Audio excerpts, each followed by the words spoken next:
What's going on, everybody, and welcome to the Defensive Crash Course 101. So, a lot of people have been asking for a defensive ebook, and I kind of put off on it because this year defense is a little bit weirder than in years past. In years past, there were, a number of blitzes that could be considered almost unblockable, or, blitzes that you had to really commit a lot of resources to blocking, and that, they were consistent blitzes.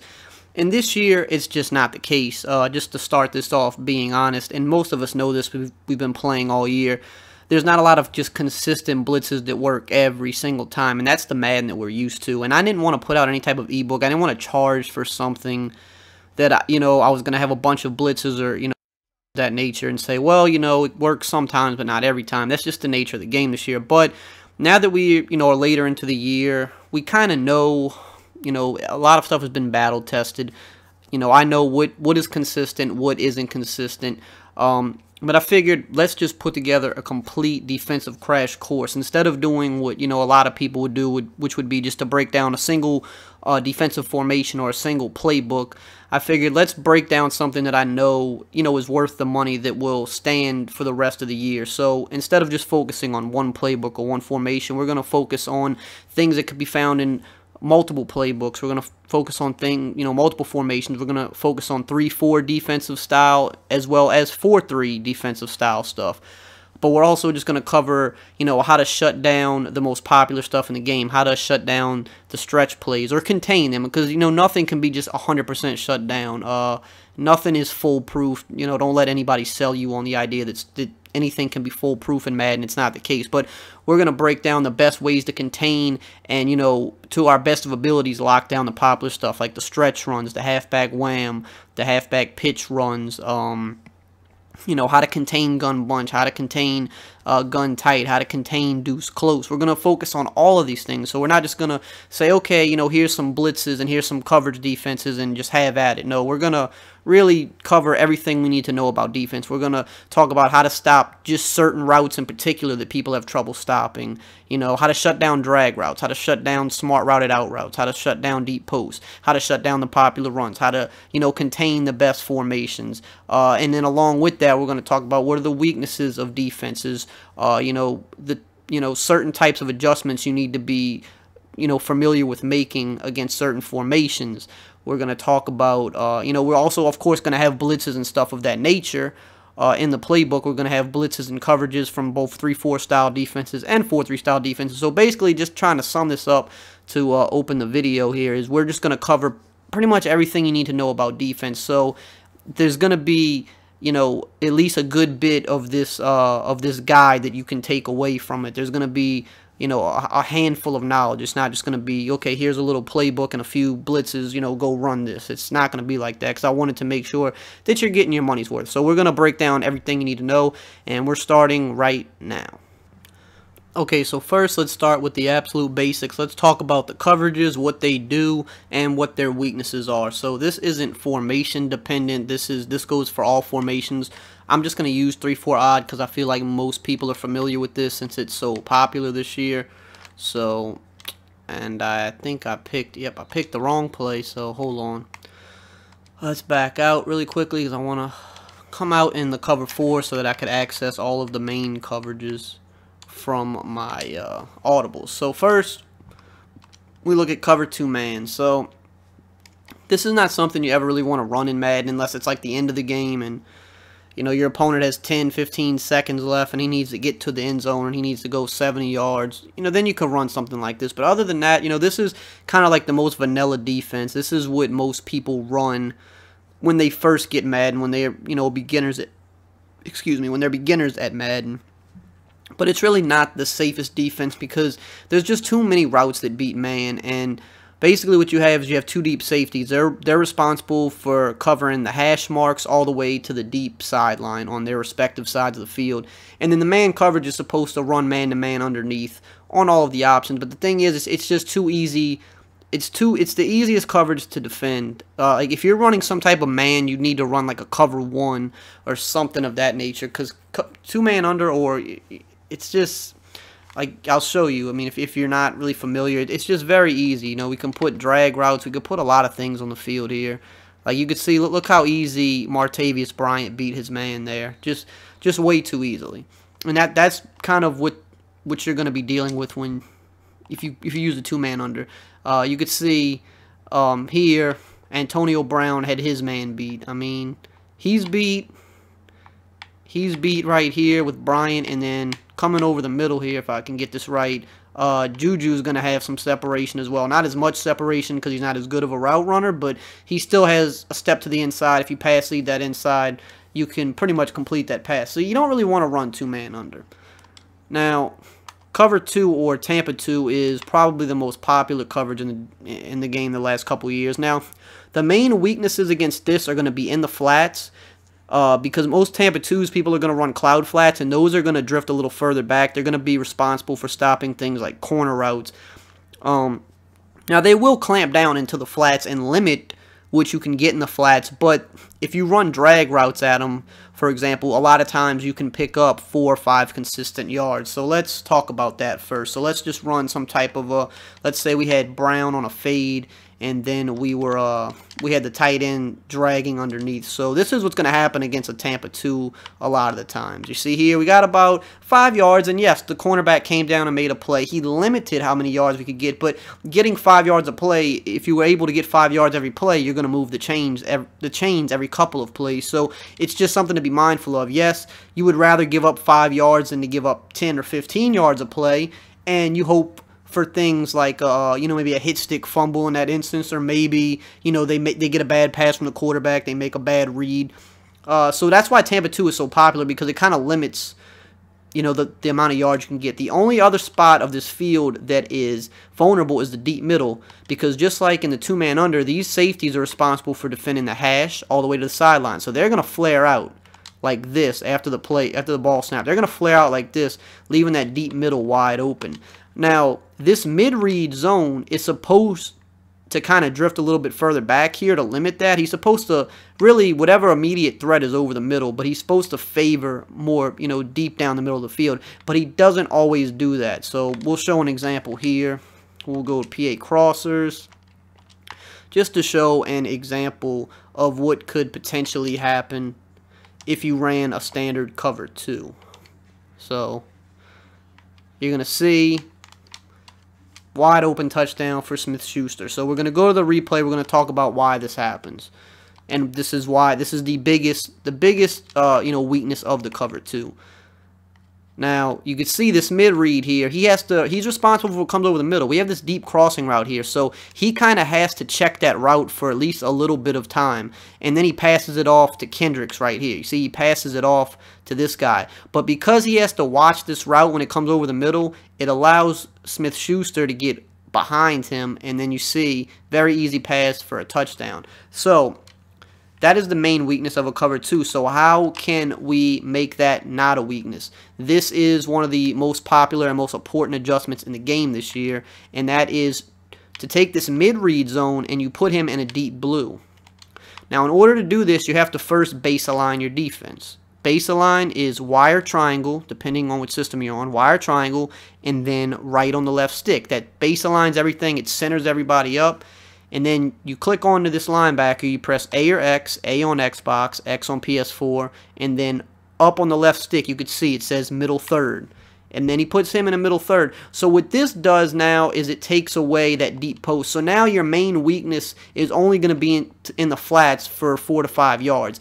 And then the very shallow middle of the field. So he's going to drift back here. So right underneath him in between both of those yellow zones, that's a little bit of a weakness as well. So if you're using one of these linebackers, you want to be responsible for this area. You want to watch this. Now, if you're not as good of a user, maybe you want to take this defensive tackle and drop him back into a spy. You do this by pressing A or X, A on Xbox, X on PS4, and then left on the right stick. You'll see it says QB spy, and that'll drop him back and kind of take that middle area away. He might not defend it as well because he's a D tackle, but at least for your opponent, it's going to give him something else to have to kind of look at it, and it'll make him second guess throwing something quick over the shallow middle because he's right there. And there are some cases where he will intercept it or he will bat the ball down.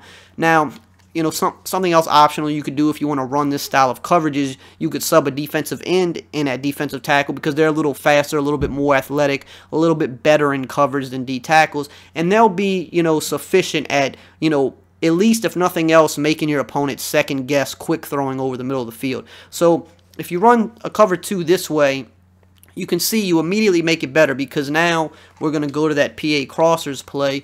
And keep in mind, yeah, maybe every once in a while,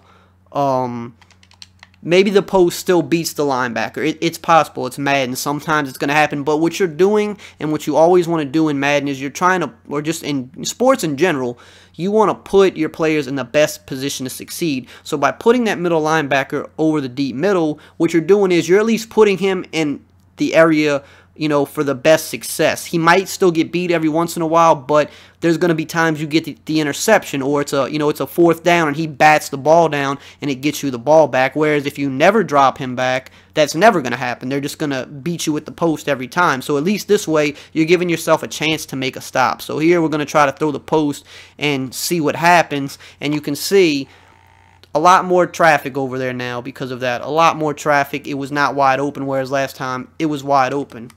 Let's go to the replay just because I want to show. You can see the defensive tackle, number 98.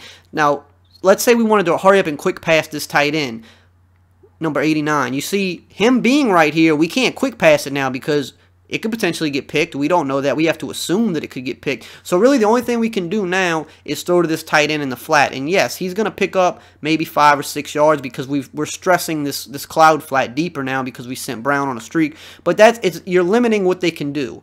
Because now let's just say you're taking this away with your user defender now. Let's say you're on Barr right here, number 55. You see how he's running down the field? Well, let's say you were usering him and you were sitting down right here now. Now they got to go on. They have to progress to their next read, and they might mess up there. You want to make them make as many reads as possible. So let's do this. Let's take Barr and we're going to put him in a hard flat because we're going to try to simulate us using that area of the field. Because obviously I can't, run the defense and the offense, but we're just going to try to simulate that. So now you might say, all right, okay, we're trying to throw this. Now see, again, he made the catch there. We threw it a little early. He made the catch, but at least we had our guy in position to succeed. And the better zone coverage you have on that linebacker, the better he's going to cover. That linebacker that we're dropping back there has terrible zone coverage, so he's not going to ever defend it that well anyway. But if you're an ultimate team, if you got a guy, or even in regular team, you want a guy with 80-plus zone. He'll defend it a lot better. But you see here, if we wanted to throw this drag, this is me simulating us using. You see how Anthony Barr is now all over it. The only thing we can do is try to force this post now. And because this linebacker is a terrible zone linebacker, he's not going to defend it that well. But you see, even still, he broke on the ball. He made a hit as soon as he caught it. That could have easily been a drop pass. But again, it's about putting your players in the best position to succeed. So now that you know about cover 2, let's talk about cover 3. So the main weaknesses against a cover 3, again, are typically going to be the flats because these purple zones are going to flare out. Now, some people might shade underneath and put hard flats on the field. If they do that, then the corners are going to kind of be more of the weakness. And another thing you always have to realize with cover 3 is there's potential to get bombed for a touchdown because cover 3 is one of the easiest coverages to bomb. So when you run a cover 3, some important things to note. Let's reset the play here. So some important things to note. You always want a baseline because if you don't, you see this look here, this one high safety. It's a dead giveaway that you're in a cover 3 or a cover 1, but most people run cover 3, they don't run cover 1. So it's a dead giveaway. If somebody sees that, an experienced player sees that, they're going to be like, okay, this guy's probably in a cover 3. I'm going to try to bomb him for a touchdown. Or I'm going to go to a play that I know beats cover 3. You always want a baseline. And again, baseline is wire triangle right on the left stick. So when you baseline, let me run a play here because I already moved the safety around. So he's not going to line up like he would. So when you're breaking the huddle, if you're in a cover 3 and you're breaking the huddle, you always want a baseline. What happens when you baseline is it's going to give you a too high safety look. So when you see a too high safety look, it's really supposed to mean they're in cover 2 or cover 4, but we're actually in a cover 3 because we baseline. Baseline is a way to disguise your coverage. Every coverage will line up the same way. So it's just one little extra thing that you know, you're not giving your opponent a tell as to what form or what coverage you could possibly be in. So you always want to base the line, especially in a cover 3, because the one high safety look is a dead giveaway, and you'll get bombed for touchdowns. So other than that, things you could do with a cover 3, you can shade underneath. If you're, you know, worried about flat routes or drag routes, shade underneath. If you're worried about corner routes, you could just leave it as is, or you could shade over top to get cloud flats. Now keep in mind, to get cloud flats on the field, you have to first shade underneath. So here is the stock. Let's get back to the stock cover 3 here with the purple zone. So if you want to get cloud flats on the field, you have to shade underneath. Yeah, now you have hard flats. Then you have to shade over top after. That gives you cloud flats. The cloud flats are going to perform better than the purple zones, because the purple zones usually have a tougher job getting to the sideline for whatever reason. So if you're really worried about corner routes, you want to run cloud flats. If you're worried more about the flat routes or the drag routes, or, you know, just routes, short, shallow routes, then just keep it shaded underneath. Keep hard flats on the field. Another optional thing to do, if you're worried about getting bombed, you always want to take the cornerback opposite side of the free safety that's in the deep zone, and you want to put him in a deep half. That'll keep him from getting bombed. To do this, you press A or X and then right on the right stick. Now that kind of inverts him, and this will prevent you from getting bombed for a one-play touchdown. So that's a very crucial thing to know if you're running cover 3. A lot of people online just run stock cover 3 every play, and they're very easy to bomb for one-play touchdowns. So make sure you're putting that opposite guy side of the free safety, put him in a deep half. That'll prevent you from getting bombed, and that's a very crucial adjustment to make. But other than that, that's really all you need to know about cover 3. Another good thing to do sometimes is to pull this strong safety down. Especially if he's a 91 zone guy, it's fine, he'll recover. But by pulling him down, it ensures that he will stop deep posts better. Because sometimes if you leave him deep, he'll drift a little too far back. Now, and that'll let some post routes will get open underneath. Now, yes, if you have 91 zone, they usually will still kind of jump it. But if you don't have 91 zone, they usually won't. So you want to pull this guy down a little bit. The faster he is, the better, because it'll help him recover in case he has to get deep. But by pulling this guy down, he will stop deep post routes a little bit better. So if I run a cover 3, typically I'll shade underneath. Sometimes I'll press, because that'll help stop the corner routes a little bit better. I'll pull my free safety down just a little bit, like right around where the linebackers are, and I'm going to deep half the opposite side cornerback to prevent bombs. So that's like the best way to run cover 3. It limits the weaknesses of cover 3. So last but not least, the ever so popular cover 4. The main weakness of a cover 4, honestly, out of anything, is going to be a draw play. So if someone's running a lot of draws on you, you might want to consider running something else than a cover 4, just because, I mean, draws are going to work pretty consistently on anything, but that's one of the main weaknesses of a cover 4, because it takes the safeties out of the run fit because they think it's a pass. But the best way to run cover 4 is pretty much to, you could press and then like show blitz and then shade underneath. Shade underneath again is wire triangle down on the right stick. So by having these corners pressed, they will defend corner routes pretty decently. They're not going to defend it every single time, but they'll defend it decently. The hard flats will take away the flat routes, and then you have 2 hook curls underneath that you can use.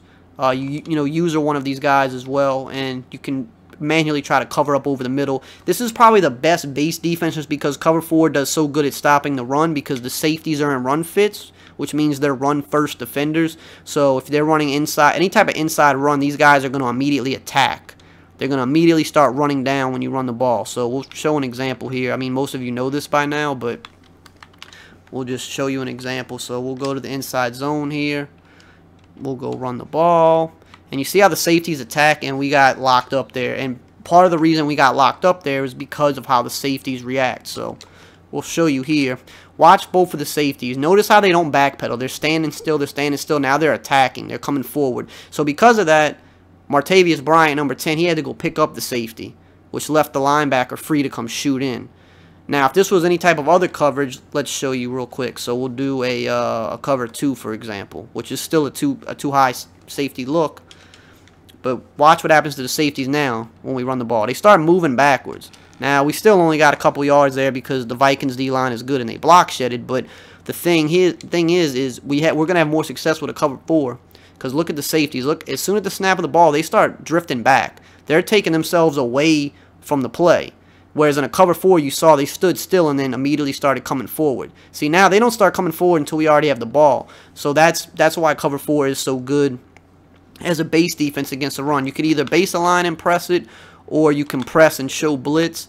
Just be mindful if you base a line and press that on the wide side of the field, a lot of times you see how this cornerback comes in inside of Antonio Brown. If you were to put Brown on a fade right here, he'll probably get burned for a touchdown. That's something that happens when you base a line and press. So in order to not have that happen, after you baseline and press, you want to manually move him back a few steps. So you see now he's back. He won't get burned for a touchdown. But if you just press and then show blitz, it shouldn't happen, because you could see he's not as far up on the line of scrimmage there. He's a little bit further back, so he'll be able to get back and defend, but he'll also defend corner routes a little bit better as well. So cover 4 and cover 2 are probably the best stock coverages in the game. Cover 2 limits a lot in the pass game. Cover 4 is going to limit the run, but also do a pretty good job at defending the pass as well, especially the 3-4 odd version of it. So those are the basic coverages. Now we'll look at a couple others real quick, a couple other popular coverages. So let me just change my my audibles here so that I don't have to come out in a play a bunch of times. So let's see, we're gonna switch this for that, and we'll come out in the cover 3 cloud. Where is it? Alright, so we're gonna come out in cover 3 cloud, get on offense here, just pick a play. So what cover 3 cloud does is it basically gives you a regular cover 3 on one side of the field, and it kind of gives you more of a cover 2 look on the right side of the field. You see, with the hard flat.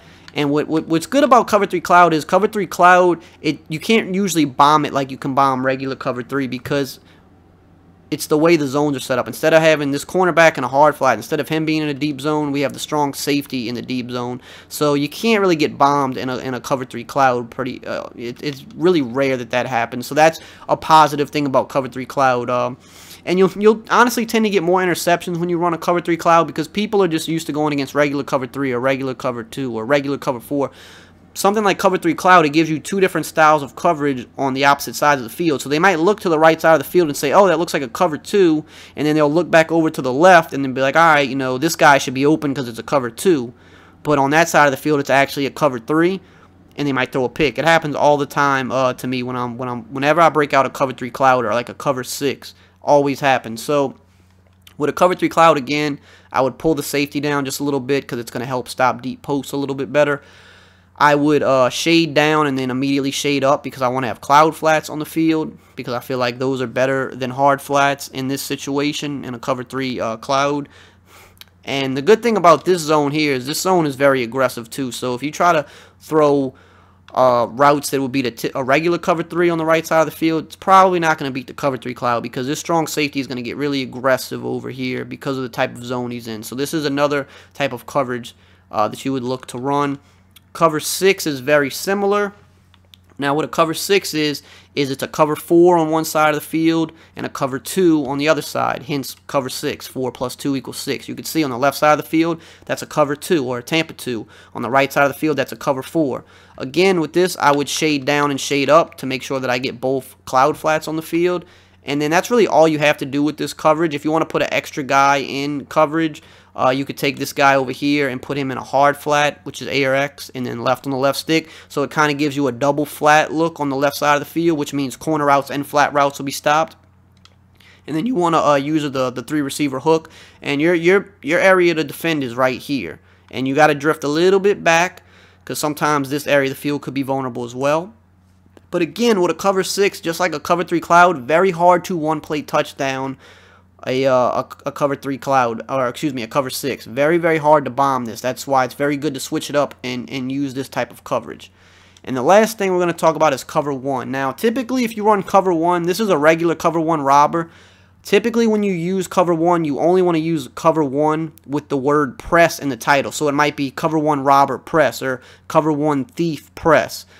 The reason is when it's a press defense. Now, yeah, we can press the defense. We can press the defense, but when it's a man defense that has the word press in the title of the play, they just stick to their men a lot better.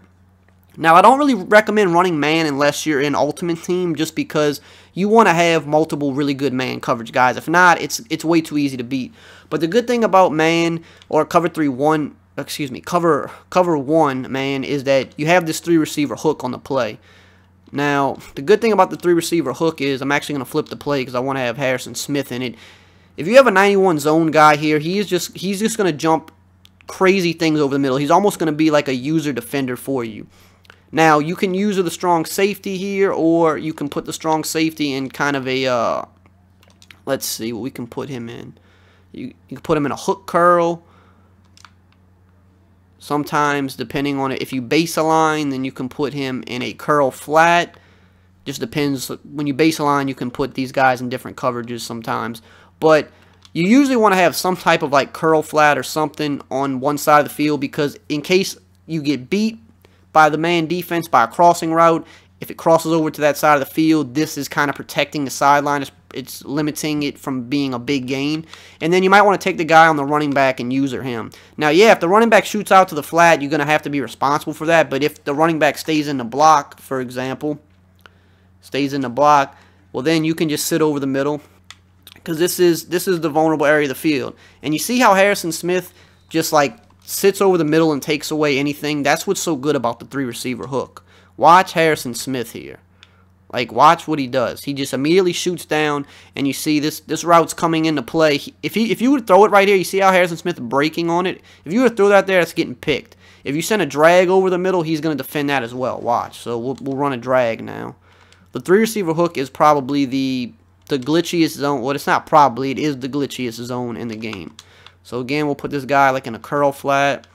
We'll just take the guy on the running back. You can put him in a hard flat. This is another good adjustment if you're not like if you're not going to user defend, because by putting him in a hard flat, if the running back still shoots out to the flat, he's still covered. But if the running back stays in the block, then you just have an extra zone out here roaming around. But either way, you're good to go, because the only place a running back's typically going to go is to the flat anyway. So that's another adjustment you can make. But watch, for example, if we put a drag over the middle of the field, watch Harrison Smith.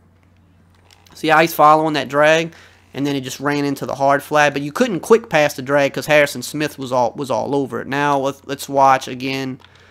Let's do like a crossing route, like a slant. So watch Harrison Smith. Well, actually, we didn't put Harrison Smith in there, so he was wide open. You want to have a 91 zone guy there. I forgot to flip the play. So let's flip the play really quickly. Okay, flipping the play. All right, there we go.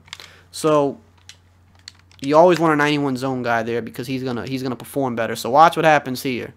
Harrison Smith is all, and he just dumbs out for whatever reason. And that's one thing I hate about Madden, is even when you put your guys in the best position to succeed, sometimes they still don't do anything. But typically he's gonna pick this, and I've had him pick this so many times in games. But look, I mean, he's right there. He's defending it.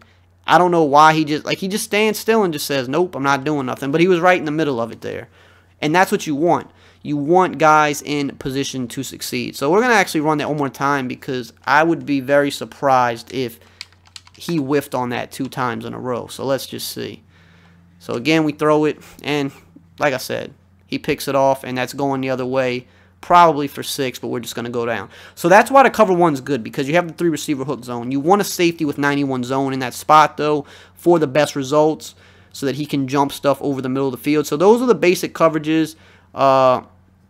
Cover 1 is something that I've mixed in sparingly. It's not a defense, I repeat, not a defense you can run every down by any means, but you can mix it in, because if you're running a lot of zone, when you mix man in, it throws people off, and you'll tend to get interceptions, especially if they try to go over the middle. You have that 3 receiver hook zone sitting over there, taking away the short, quick reads, and then you're using whatever other vulnerable spot of the field there is. So those are the basic coverages. Those are their weaknesses, and that was how to, kind of mask their weaknesses and make the defenses a little bit stronger. We're going to move on to the next part of the guide, where we're going to talk about personnel matching. We're going to talk about how to shut down routes.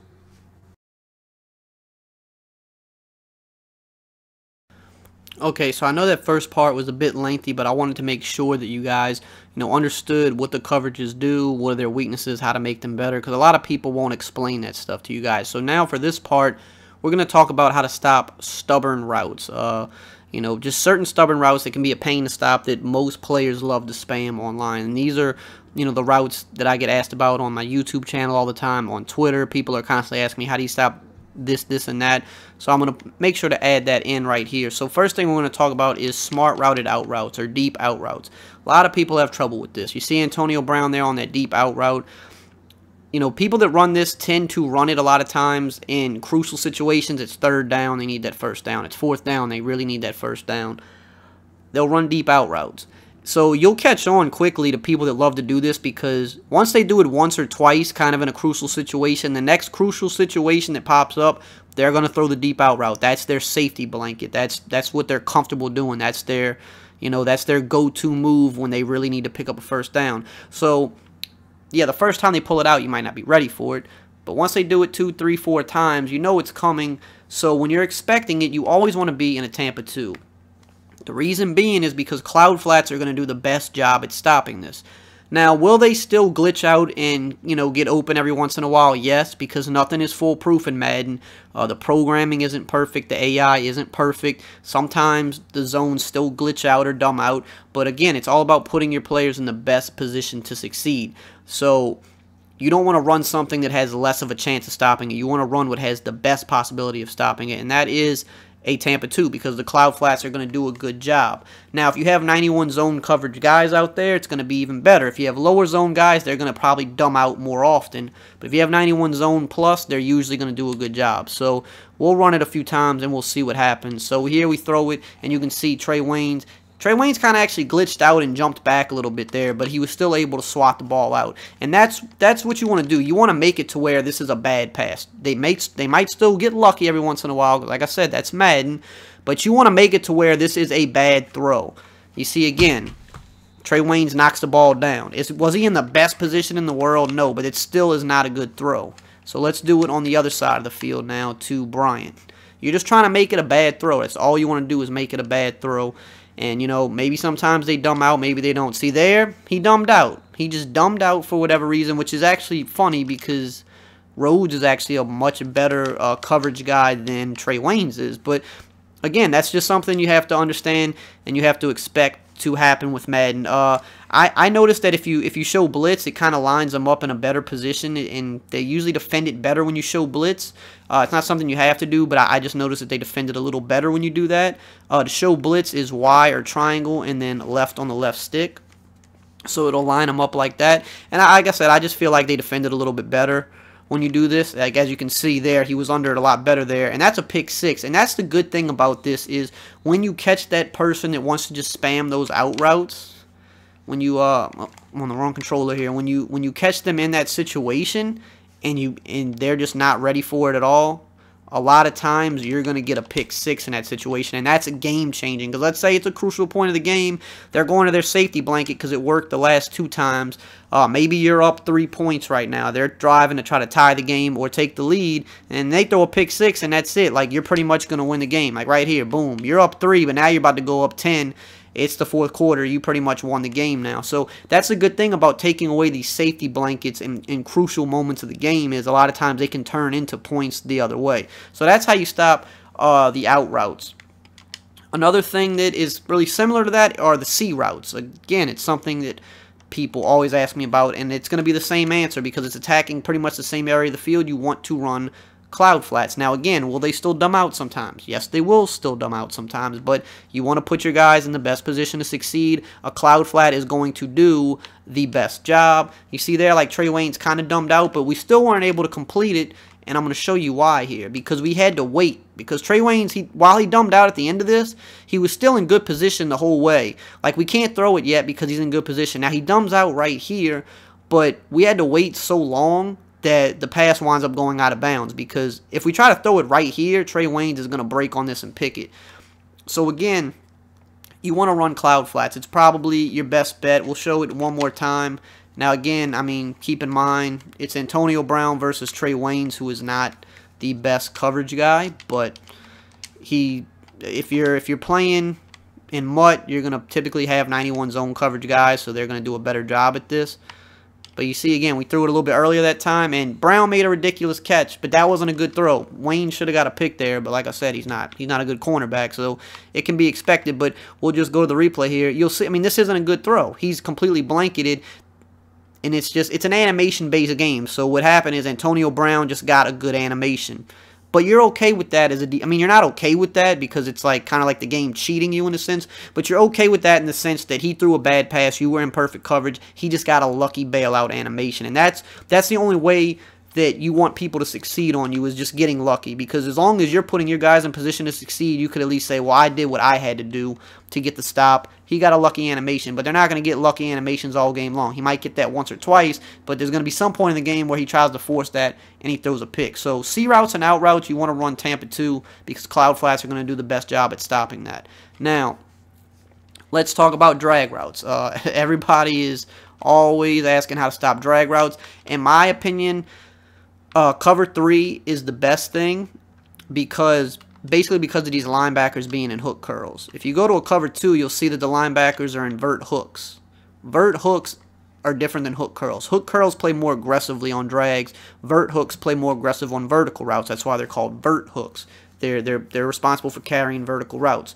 So let's show a cover 2 first, and we'll shade underneath. Now, when you shading underneath, off top is a great way to defend drags, especially dual drags. But it will leave, deeper things open on the field. But if you're playing someone that just likes to spam drags, shading underneath is the first thing you want to do.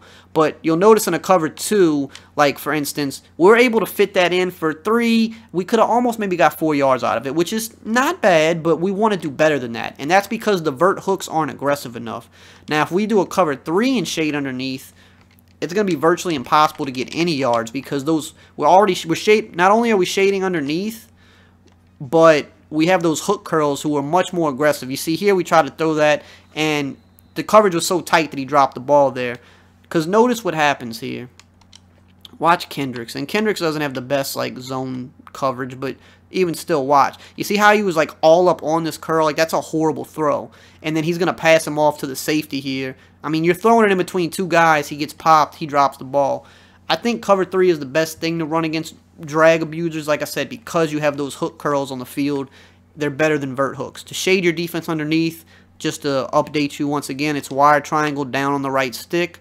You can still base align if you want, which I always recommend doing, so you have, the too high safety look, but this safety is going to come down and play the hard flat. So we'll try to throw drags again, and you'll see, you'll have it covered up over the middle, but you'll also have it covered up on the sideline. So here we'll try to throw this drag. You see, he probably got 1.5 yards, maybe 2 yards. 2 yards isn't going to do it. Cover 3 is the best thing, shade underneath, to stop people that just want to abuse drags, because you see here, I mean, look at this. Look at the tight end here. He's crossing over. He's got the linebacker on him, and then he's got the safety on him. I mean, there's nothing he can do. This guy right here, if we were to throw it right here, he looks open, but I'm gonna show you what happens. If we try to throw it right here, Kendricks is going to jump down on it. His momentum is going to carry him a little bit, and Kendricks is going to jump down on him. So watch what happens, because I know you're saying, well, that looks open right there, and it does. Now, keep in mind, you're still also supposed to be using one of these guys yourself.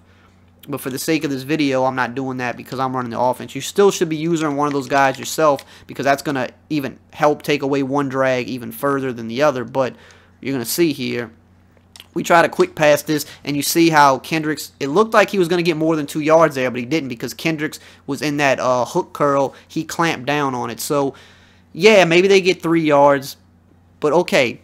That's pretty much the most they're going to get out of that unless they break a tackle or get lucky. That's what you want to do. You want to limit their yards. If they want to take 3 yards down the field and be in a 4th down situation every 3 plays, you'll take that because eventually they're going to drop the ball. Eventually, one of your guys, if you have 91 zone guys, they're going to jump the ball. Like, for example, if you were playing Ultimate Team here and you had a 91 zone linebacker and you had 91 zone safeties, these drags we're throwing right here would be picks going the other way because they would be even more aggressive and jump it even better. In regs, you kind of just have to, use what you can because no team has a bunch of 91 zone guys in regs. But in Ultimate Team, where you can easily get that, all of these defenses that I'm showing you immediately become like 50 times better because they're going to jump and clamp down on things even quicker. But that's how you take away drags. Now, let's talk about the deep post. So, in my opinion, the best way to stop a deep post is You want cover 3, of course, base align it to make it, you know, the 2-eye safety look, but then you want to bring this guy down anyway. You want a 91 zone guy in the deep zone. You want to bring him down right here. The reason for this is because if he's 91 zone, he can still stop a post, but from back here. But the thing is, he's going to drift a little further back, and there's going to be times you can fit the post in underneath it. It's still going to be a little risky, but it'll happen. When you bring him down here around linebacker depth, it becomes a lot harder to throw these posts, and I'm going to show you what I mean here. So here we're going to try to throw this post to Antonio Brown, and you're going to see, boom, it's picked off. If you have a 91 zone guy, that's going to happen almost every single time. He's just going to sit down on it. So we're going to do it again, pull him down. Like I said, it just works a little bit better because by pulling him down, by the time the post gets to that spot of the field, he's just in perfect position to jump on this. You see, he just stops in his tracks. He turns around. It's a pick every time. We'll show a different type of post here now. We'll use the PA post play that's so popular. So again, we drag him down. We'll go to PA post here, and you'll see it's going to be the same thing. We'll try to throw the PA post, the little angle post over the middle. You can see, clamped up on it, it's a pick. If you have a 91 zone guy there, it's a pick every time. All you want to do is just drag him down to around where the linebackers are. It's going to be a pick every time. A lot of people love the spam deep post. Love the spam deep post. The only other thing you would do is if you're running a cover 2 for whatever reason, if you didn't want to run a cover 3, this is why you always want to have, you know, one of these guys, one of these linebackers in a deep blue. Now, they're not going to defend deep post as well because their zone coverage isn't as good. Again, if you're in MUT, you have a 91 zone linebacker. He's going to be a lot better at this.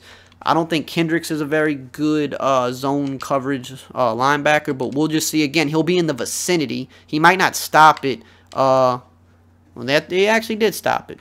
But just note that when you run the cover 2 with the deep blue, it's not going to be as successful as running a cover 3 and dragging the safety down. It will still work, and it will still, if nothing else, make your opponent second guess the post, which might force him to look somewhere else, and then maybe at that point you get a block shed or you're sending a blitz and you sack the quarterback. But those are the main routes that people have trouble stopping. It's the post, the out routes, the C routes, and the drags, and then also corner routes, but corner routes is the same as C routes. Same thing, you want to use a Tampa 2. So corner routes, C routes, deep out routes, you want to run Tampa 2 with those cloud flats on the outside. Deep posts, cover 3, drag the free safety down by the linebackers, or do a cover 2 with the deep blue from a middle linebacker, although that won't work as well. And then drags, you want to run a cover 3 with underneath coverage. Will be the best results for stopping it, but running underneath coverage in general will limit drags, whether it's cover 2, cover 3, cover 4, but to really clamp them down, I feel like cover 3 works the best at limiting the amount of yards they can get. So those are how you stop the popular routes in the game, and we will now transition into the next part of the defensive guide. Okay, so now we're going to get into Run Defense 101, how to stop the toughest runs in the game. And just little tidbits to know about run defense. So one very important thing that a lot of people don't know is in order to have the best run defense, it is actually good to have your auto defensive play call flip, to have it turned on. A lot of people play with it off. I typically play with it off. And that's just because there's pros and cons. So the auto flip defensive play call, if you have it on, it's going to always align your defense the right way, especially against the run. It's going to have everybody where they're supposed to be lined up, depending on the formation and which side it's run to. It's going to actually be a lot easier to defend the run with auto flip on. Now, with auto flip on, that's going to make blitzing a little bit worse because you're not going to always know, you know, which side the guys are going to line up on until they actually, you know, break the huddle. Whereas if you have auto, you know, flip off, you're going to know when you come out in a play exactly where they're going to be lined up. So this is kind of an easy fix now because of coaching adjustments. You can just kind of switch it all game long. So if you're expecting run, if it's a run down, if you see they're coming out with like a run personnel, 2 wide receivers, 2 tight ends, something like that, you can go to your coach suggestions really quickly and just put auto flip on and then come out in your run defense. If you know that you're going to be, it's a passing down, if you know you're going to be blitzing, then just put your auto flip off. So you can switch it, you know, when, you know, if need be, like play in and play out, and that's what I've been kind of starting to do lately. But having it on is going to definitely help stop the run better, especially if you're not as good at manually shooting gaps. You want to have your auto flip on. So the first thing we're going to talk about is how to stop the halfback pitch and dive out of tight slots because that's one of the more popular runs in the game. So I'm going to show how to do it out of 4-3 and 3-4. First, we'll show 3-4. I posted this on my channel, but I wanted to add it in here.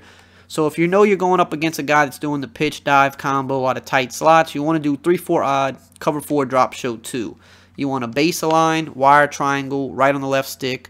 Then you want to show blitz, wire triangle, left on the left stick. That's going to line your guys up like so.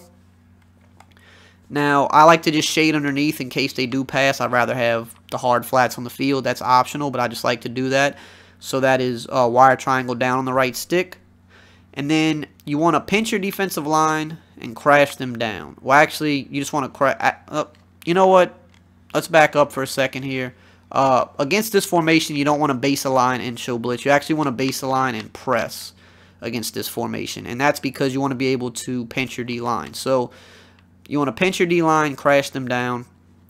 You can spread your linebackers. It's not necessary, but some people think it works a little bit better if you do that. So that would be RB or R1 up on the left stick. You can spread your linebackers. And that's it. I usually just like to make sure my safeties, I kind of like to line them up in between both of the wide receivers. You don't have to do that either, but again, I feel like it's just a little bit better. And you'll see we try to go out here and run this toss, and there's not enough blockers in order to pick up guys that can possibly be a threat here. You see, we had the pulling blocker, 73, but he kind of cut it up because, as you can see, there were more threats on the field, and it gave the cornerback a free shot. Now, yes, the jukes and the spins are overpowered this year, so sometimes you'll still, get juked out there, but like I said, nothing's foolproof. You just want to put your guys in the best position to succeed, and you always want to be usering a guy because that makes it a little bit better. For instance, if I think the toss is going to the left, I want to use Kendricks here because I'm going to run over here with Kendricks, and this is going to give me more bodies. Whereas if I think the toss is going left, but I use Brothers here, well, he was already going to be on the side of the field anyway, and Kendricks is still going to be trailing behind. So you want to always be favoring whichever side of the field you think it's going to, because you see here now I run over here with Kendricks, and look how much better it was now because I put even if you're not good at making open field tackles, that's fine. You just want to put another body over there. So again, I'm running over here with Kendricks, just putting another body over here, and you see we got multiple guys there to shut this down. And it's the same way if we were going to the other side of the field. Again, the defense is base align, press, pinch the D-line, crash them down, and you can spread linebackers, which is optional. Shade underneath is also optional. So again, if I think it's going to the right, I'm going to be on Brothers here because I want to be able to get an extra body over here. Now, see, Brothers, I got picked up a little bit earlier that time, but I was still picked up by a guy, that otherwise wouldn't have had to pick me up because I would have been too far behind. So I still was able, to get over there and shut that down. So now the dive. Now, I will admit the dive sometimes is a little harder to shut down. It's just one of those things sometimes. But again, this is going to be your best, chance to succeed is running this. And obviously, like in Madden Ultimate Team, it's easier to kind of shut the dive down because if you have like really good block shed defensive linemen, you can stop dives just off block shed alone. I mean, most people that stop me when I do inside runs, it's just off pure block shed. It's not anything they're doing. But we're in regular teams right now, so the block shed isn't as crazy on runs. But like I said, in Ultimate Team, I mean, if you just get a good block shed D-line, if you just focus on that, you will stop inside runs the majority of the time just off of that alone. But see here, I accidentally ran the pitch again. I forgot to switch the play. But it's the same setup, base align press, pinch D-line, crash down, spread linebackers. You can shade underneath if you want the hard flats, which is what I like. And the thing with this is, like, you're just not going to have a lot of holes to run through. You see, I tried to cut it back there. He was sitting there waiting for me. There was just nothing I could do there. We'll just show it one more time. Again, this is just your best, chance to succeed. It's nothing's foolproof. There's going to be times people are going to dumb out. I mean, there we got about, we might not even got 3 yards there, but it was a little bit more of a hole that time. But this is your best chance to succeed is running this. Set it up just like that. You will contain that run combo. So now let's talk about 4-3. So 4-3 under is going to be the better run stopping formation of the 4-3. You want to just use the cover 4. Now this cover 4 is a little bit weaker against the pass just because has one less hook zone on the field because it's a 4-3. But I feel like 4-3 typically does a little bit better job against the run because you have 4 D linemen. So if you have a really good block shedding D line, you're gonna stop the run really well with 4-3. So again, same setup. You want a base line, you want to press this formation because it is compressed, so you don't have to worry about getting burned over top. You want to crash the defensive line out, LB or L1 up on the right stick. Now I like to pinch my linebackers with this, which is RB or R1 down on the left stick, and then again I like to shade underneath just because I'd rather have hard flats covered, and you're going to always want to use this guy, but I'm going to just get on the defensive tackle right here. Now, again, you kind of want to, in this, you're going to want to manually bring these guys down a little bit, the safeties. You want to make sure they're just kind of lined up in between both wide receivers. And again, now in this case, if I think the pitch is coming, it just kind of depends only because this formation's a little different. I may still use this guy over here, just because in case they were to be passing, I want to always be on this zone. I don't want to take the flat zone kind of out of the play because then they can just hit me with a quick flat over there. But if you're really sure the run's going to the left, if you're really, really positive, then I would use Gideon here. But otherwise, if you're not too sure, then just use the hook zone. So again, here comes the pitch. We're trying to get out here, and you see, even he tried to, that was the computer trying to hit a spin move on us, and we still were able to shut it down. Again, base line, press, crash D-line up, pinch linebackers. You just want to bring these safeties down a little bit, make sure they're lined up in between those wide receivers really quickly. It's nothing too crazy. As soon as that toss comes, you just get out here and you try to make a play, and you have all these guys there, so it's like they're not going to make all of those guys miss. Now again, against the dive, again, the dive sometimes is a little bit glitchy. It just really depends. If you have good block shedders, you shouldn't have too much trouble with dives. Otherwise, dives, sometimes there'll be a hole, sometimes there won't. It's just kind of, you gotta have to just take it how it is. See there, Barr was able to shoot in there pretty quickly to cover it, but there was a hole there. I mean, I'm not gonna sit here and act like there wasn't. There was a bit of a hole there, but Barr was able to luckily get in there and shut it down. So again, we'll run it again. Just kind of go straight there. But you see how that, we got a good animation, but because those defensive tackles have decent block shed, he was able to get off his block and grab me. I just got a really good truck animation and was able to get about 4 yards out of it. But it's still, this is going to limit the amount of runs they can do. So those are the main two ways you're going to want to stop pitch and dive out of the 4-3 formation. So coming up next, I'm actually going to switch playbooks here. We're going to talk more about the deuce close now, how to stop the stretch and halfback wham combo in the next portion of the video. Okay, so now we're going to talk about shutting down the single back deuce close, the halfback stretch, and halfback wham combo. In this first part, we're going to focus just on 3-4, and then we'll get into 4-3 in the next clip. So 3-4 bear just does a really great job against this formation. This is actually a tip that I got from Shift God Cole earlier in the year, and it definitely does wonders for shutting this formation down. You want to use 3-4 bear, and you want to use cover 2 invert. It's very simple.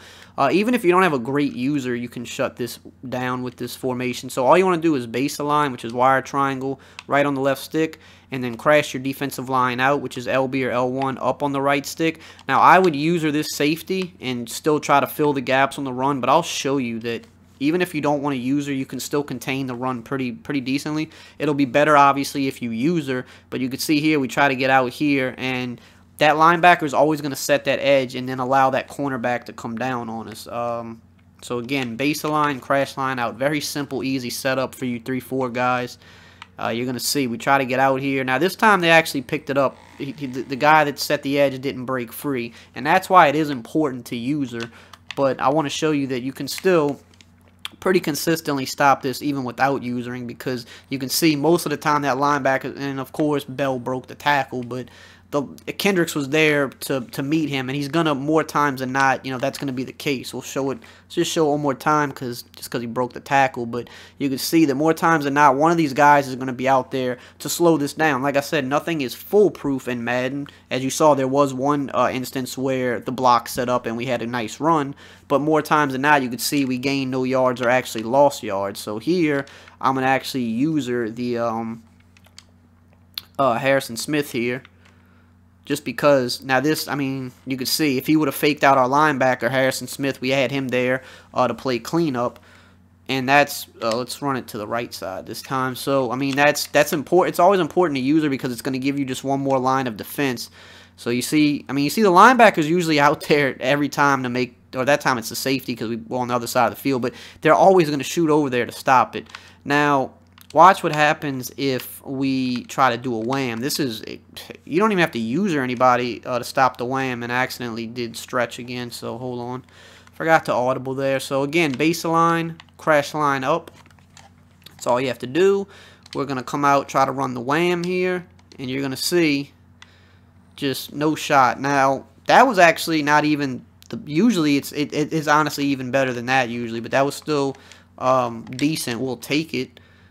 But usually that linebacker shoots right in here and stops it. But either, and of course Bell's just breaking every tackle, but either what's going to happen is one of two things. Either this linebacker right here is going to, either he's going to shoot this gap. If not, if he gets picked up, then the guy on the outside is going to come free and hit him like that. Now, he broke the tackle, of course, but it is what it is. I mean, that's one thing you can't account for if tackles get broken.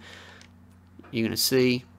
I mean, it's really hard to run wham on this. It's extremely, extremely hard. And again, if you user this guy, it's going to be all the more better, or, you know, all the better, because you're adding another body in here. But you see that guy just comes off that edge every time. It's limiting the yards he can get. So 3-4 bear is the best thing to do against this formation. I'll show another version that you can use. So if you're really expecting just stretch runs in general, a good thing to run out of 3-4 odd is pinch 2 dog press. Very good defense to stop just stretches in general. It won't work as good against the wham, but people that like to spam stretches, you can just baseline and press this defense. Like, that's it. And I don't like soft squats, so I'll either shade underneath to have hard flats or, you know, put the cloud flats, one or the other, because I don't like soft squats. But if you run this against a compressed set, those cornerbacks are going to fly in every time. You see, you will not get to the outside. So any type of compressed formation that they're trying to run a stretch out of, this time we'll go to the right. Those cornerbacks are in run fits. They're going to be in the backfield. I mean, you can see, you're going to lose yards. You're going to lose yards. So that's just a pro tip on stopping stretches in general out of compressed formations. Now, out of spread formations, we'll cover that in the next part of the video. We're also going to cover how to shut down single back deuce close out of 4-3 defense next. Okay, so now we're going to talk about stopping single back deuce close out of a 4-3 set. So again, we're going to stick with 4-3 under in this case. The defense to use against this, you want to use Sam Blitz 2. Mainly because of how good it's going to lock up the stretch. Cover 2s just do a really good job, especially against compressed formations like this. You run a cover 2, it's almost impossible to run a stretch on it. So you just want to baseline and press. Baseline is, again, wire triangle right on the left stick, press, wire triangle down on the left stick. And then I like to pinch the D-line and crash them down. Pinch them is LB or L1 down on the left stick. Crash them down is LB or L1 down on the right stick. And that's basically because it's going to do a better job at stopping the wham. The wham is the tricky one to stop at times, but the cover 2 alone, I mean, it's a loss of yards, and of course, Bell just trucking through everybody, but you could see he was met in the backfield, and it's going to be like that every time, no matter what side of the field you go to. I mean, he's just back there. You have no shot against the cover 2, okay, in a compressed set, no shot. So now we'll show the wham. And again, you know, I would be trying to use one of these linebackers just to help and support typically, but I'm just going to run it on offense now, and you're going to see just not a lot of room to run with the wham. Every once in a while, you know, a hole will open up. The wham is glitchy like that, but like I said, it's all about putting your guys in the best position to succeed. And I mean, you can see, especially if you have good block shedders, I mean, you're pretty much going to get stonewalled. You should hold them to 2 yards or less the majority of the time. They might break one every once in a while. That's just the nature of the wham. But that's how I stop it out of 4-3 formations, 4-3 under Sam Blitz 2. Now, in the next part of the video, we're going to talk about stopping stretches from more spread formations. And we're going to talk about inside zones out of shotgun. Okay, so now we're going to focus on stopping the toss, or excuse me, the stretch out of a more spread out formation. So the one we're going to focus on is the most popular one, which is the wide trip stretch, which I think, and I think many would agree, is the best run in the game. So the thing with this is, like all the other cover 2s here will just come out in 3-4, but this doesn't matter. It could be 3-4, 4-3. This is a universal type thing. So if we just baseline and press a cover 2, those cornerbacks won't always shoot in like they would when we were doing deuce close because it was compressed. There was no wide receivers out there to block them. Sometimes they still might shoot in, but not always. So let's just try to run this right now. Okay, he shot in there. That's good. That's what we want, but we want to make sure that he does this every time. And usually the problem with this is that when you're on the short side of the field, this is why short side stretches are so OP this year. If you try to do this baseline press out of a cover 2, the cornerback on that short side of the field is going to get blocked by Bryant every time. Now the cornerback on the left side by Antonio Brown, he'll still shoot in because he's lined up to the little bit more to the inside. He'll usually shoot in, but you'll see here. Now, the linebacker still stopped us there, which is great, but that's still not what we want. We want that cornerback to shoot in every time because it guarantees that they're going to lose yards. So notice how Xavier Rhodes gets blocked by Antonio Bryant out there. He doesn't shoot in. Now, yes, Kendricks wound up whiffing, by the tight end there, and still, we still lost yards, which is good. But we want to make sure that the cornerback shoot in every time. So when you're going up against like wide trips or any type of more spread out look, you want to baseline and press, but then this is like the secret trick this year. And you have to do this out of cover 2. You can't do this out of anything else. You need to man up the outside cornerbacks. It's weird. Don't ask me why it works, but it does. So you want to take those guys and man them up on their respective outside receivers. And you'll notice even how they align different, how the cornerback, he lined up right over Antonio Brown there and over Bryant. Now watch what happens when we try to run the stretch to the short side of the field. In the backfield, we lose 4 yards. Well, maybe a little bit less because Le'Veon Bell just wants to get crazy and go forward. So here now I'm just going to move the ball back to the center of the field. And you can do this out of any Tampa 2. If you want to shut down the stretch, just baseline, press, and then man up those outside cornerbacks on the outside receivers. Doesn't matter, wide side, short side, they're going to shoot in every time. You're going to lose yards. And that's what you want because, yeah, you still might stop it if you just run it regularly, but you want them to lose yards because now you're putting them at a longer down and distance on the next down. Every time. Maybe it's a 3rd and 3. They try to run the stretch, and now they lose 4 yards. Now they're in a 4th and 7. That's a lot. That's a bad predicament to be in. Rather than being maybe just in a 4th and 3 or a 4th and 2. Now they're in a 4th and 7. Gives you a better chance to get a stop. So if you don't know how to man them up, there's multiple ways to do it. You could either get on them directly. So if you get on the cornerbacks directly, you hit A or X. A on Xbox, X on PS4. And then you do the right stick up, and then you select the receiver's icon. So we want to man him up on Brown, so that's X. Then we can scroll over quickly to the other cornerback, A or X, up on the right stick, B, to man him up there. Now, I know some of you are saying, oh, that might take too long. It's one of those things in Madden. If you want to stop the overpowered stuff, you have to get faster. You have to get better at making these quick adjustments because that's just what it calls for. Now, if you want to use quick adjustments, it's a little bit quicker. This is kind of like something new you have to teach yourself, but quick adjustments, you can man them both up without having to get onto them. So you want to hit Y or triangle twice. That's the quick adjustments for defensive backs. So you hit Y or triangle twice really quickly. Then you select the cornerback you want to change. So Trey Waynes is X. So I'm on Xbox, so I hit YY to bring this screen up. Then I hit X for Trey Waynes, up on the right stick, and then X for Antonio Brown. Then I quickly do this again. YY, I select B for Rhodes, up on the right stick, and then B for Bryant. Now he's manned up. So those are the 2 ways you can man them up, and that's going to shut down the stretch. They're going to shoot into the backfield every time. They're going to lose yards. It's a little bit more complicated. I understand that, it can be a pain. It's a little bit more of a setup to do, but you need to be able to do these things if you want to stop these type of plays. Now, I can show you a generic way to do it without manning people up, but it's not going to be as foolproof or as consistent. But for people that absolutely can't get those adjustments in, I still have somewhat of a backup plan for you. So out of 3-4, you would use 3-4 odd, pinch dog, 2 press. This is going to probably be the most consistent way to stop this. Again, you want to baseline and press. You want to maybe quickly slide these guys in a little bit. just a little bit more. Now that, I mean, you still have, that's still a little bit more of a setup, but it's a lot quicker than manning them up. And then, of course, you want to use one of these guys. So they're always, in this situation, they're always going to run the stretch to the side with the wide receivers, because that's going to give them better blocking. So you want to have the opposite side linebacker, like we talked about before, so you can run him over here and be an extra body, or watch the cutback lane. So you want to get over here, shoot into this cutback lane, and you see there, of course, he trucked forward, but he still only got about 2.5 yards. That was pretty decent. We'll do it one more time. So baseline press, and then kind of just get on these cornerbacks, slide them in just a little bit more, just to help out, and then get on the weak side linebacker, because you want to fill this gap here. And you see, they came in pretty good. Now, the only thing is, when you don't man them up and they run a stretch to the short side, that's when it might become a little more difficult.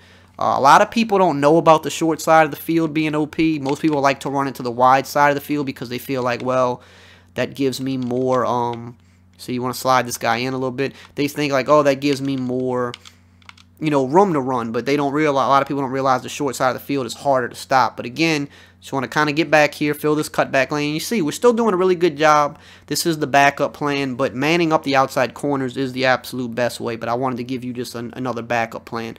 Now let's just talk briefly. And of course, if you were in the same, you do the same type of setup out of 4-3 under. You want to, again, if you're expecting that run, you want to use the Sam Blitz 2. Just do the same thing if you're a 4-3 guy. So again, you want to base align and press. You want to just slide the cornerbacks in just a little bit. You will be a little bit weaker. You know, you have to watch the pass. I mean, as long as the safety's back here, that you should be okay from getting bombed. But it's always good to put cloud flats on the field too, shade them up, just in case they do pass. You're better off having those cloud flats on the field. But again, you want to use the weak side backer. You want to get over here, kind of fill the cutback lane. You see, the 4-3 is a little bit weaker against this. That's why if you don't man up those outside guys, it's going to be harder. It's going to be harder if you don't man up those outside guys. Even if you slide this guy in, it's not always going to be easy to stop. So again, we're just kind of getting out here. And that time he came through, but he just whiffed. But you see, there is potential to get yards if you don't man those outside guys up. Now, watch. I'm going to man him up on Bryant here. And it's going to be completely locked down now. And this is why you want to man them up, because you need to learn to make that quick adjustment. At least you got to at least make that adjustment on the short side of the field, because as long as you on the wide side of the field, the flat zone should usually still shoot in. But on the short, if you can only have time to man up one guy, always man up the short side of the field. That is going to be your best bet. Okay, so now we're going to just talk about inside zone really quickly. So inside zone is something you're going to experience from shotgun formations. People like to mix this in with the pass. So typically when I'm defending somebody that maybe I'm worried that they might inside zone, I like to stick in the under fronts, which is 3-4 under and 4-3 under. Under fronts typically just do a better job at stopping the run. And you're going to want to just use like a Tampa 2 is a good thing, because if they do pass, you're still in, you know, what is considered the best, you know, defensive shell for passing. So all you want to do is just base align and press, and then, you know, you can drop your middle linebacker back into the deep blue. So you have decent, you know, this is a typical, you know, coverage style that you would run against the pass, but it'll also do a good, you know, decent job against inside zone. So what I'll do with the defensive line is just crash them out. And then you're always going to want to use the guy that's on the same side as the running back. So here, you know, I'm going to use this linebacker that's on the same side as Le'Veon Bell. So if I see them go to inside zone, my job is to try to plug one of these gaps, either shoot them and hit them in the backfield or just plug them up. And if he tries to take it outside more times than not, this light blue zone, just the same way it works on the stretch, it's going to usually be able to shoot to the back and keep them from breaking it outside for the most part. But most people are going to try to take it up the middle. Some people will try to bounce it outside, but your job is to kind of just plug the gap. As you can see here, I'm trying to get in there, and I mean, easy block shed. You're going to get easy block sheds against inside zone when you run the under fronts, and it's not going to happen every single time. Of course, if you're in MUT, it'll happen more often. But you see, like my job here, I'm just trying to get back there and shoot that gap. Like you see right there, destroy them in the backfield. It's not going to happen every single time, you know, killing him in the backfield like that. Sometimes you're going to get kind of sucked into a block. It does happen. See, like right there, I got sucked into a block, but you see he tried to bounce it outside, and Rhodes came shooting in. So sometimes you're going to get sucked into a block. It is what happens in the game sometimes, but it's a decent front at limiting what the inside zone can do. So now 4-3 under, same thing. We'll go to a Tampa 2, and do the same thing. Now keep in mind, if the running back was on the opposite side of the field, let's say the running back was on the right side of the field, I would be using this linebacker right here. But he is on the left side of the field, so I'm going to keep using Barr, who's over here. So same setup, baseline press, drop your middle linebacker back into the deep blue in case it is a pass. I mean, you don't have to. You can leave him in his mid-read if you want, but typically this is, you know, the more popular thing to do. And then again, crash your line out. And this, again, you want to use the guy on the same side, and you want to try to plug gaps, get back there, do what you can. You see here, plug in the gap.